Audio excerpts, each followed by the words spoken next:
If you're a founder of a small nonprofit, this is for you.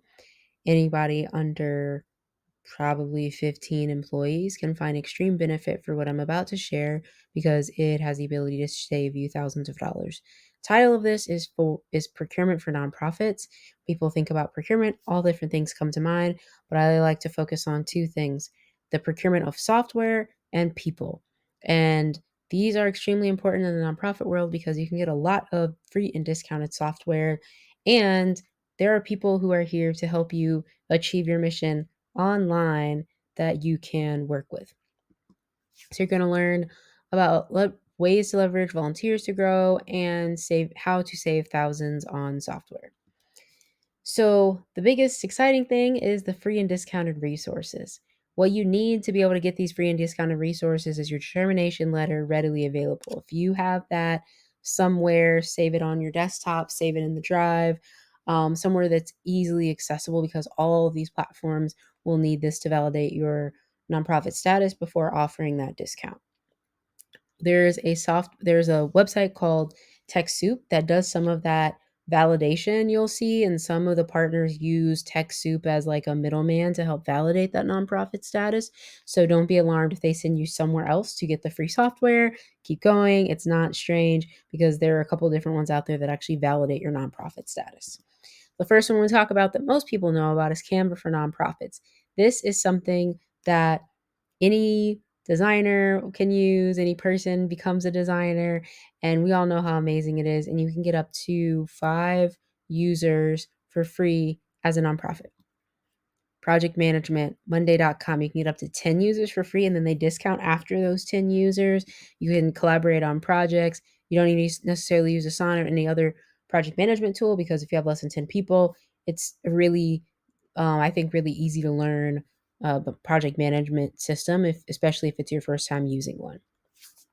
For communication, you can get access to Slack, the Pro plan for free, which allows you to call people, do work management. You can even do work management in Slack. Like, you don't even need to sign up for Monday, but you have a lot of options when it comes down to technology. And you can even get the Google Workspace for free using your nonprofit discount. And then you can get access to different discounted QuickBooks subscriptions, which is really awesome. And so many options. As far as people, volunteer management, nonprofits really struggle to find volunteers. And there's lots of reasons. There's lack of documentation, lack of management, because it is work. It is work to manage volunteers. So I have some platforms that I've had experience using and that I can recommend, like Catch a Fire. It helps you find online volunteers who are looking to use their time for good. That is one platform that I've had amazing experience on, depending on what you're trying to do. I think they're really foundational when you're early on in your journey. When you have a more mature journey, it can be kind of hit or miss, because like you need less online than you might need necessarily like in person. And then there's another one called We Make Change. They're really good platforms for just finding people outside of your local community, especially if you're having trouble recruiting local volunteers for more, not intense tasks, but more involved online tasks. For volunteer outreach, best practices, I would say communication, communication, communication. And some of that communication becomes easier when you think about folder structure.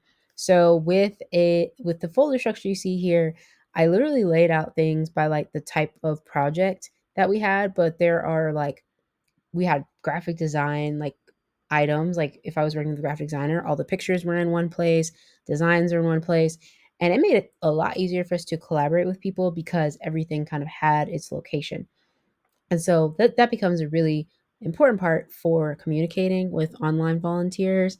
There's a lot of other tips, but this just can get you started, get the software, begin to work with people, and begin to work with volunteers, and know that like there are people who are excited to help you in your vision, as long as you lay out the vision, make it plain, and you can get a lot of support as you're kicking off this journey. So hopefully this is helpful. If you'd like to know more, let me know in the comments.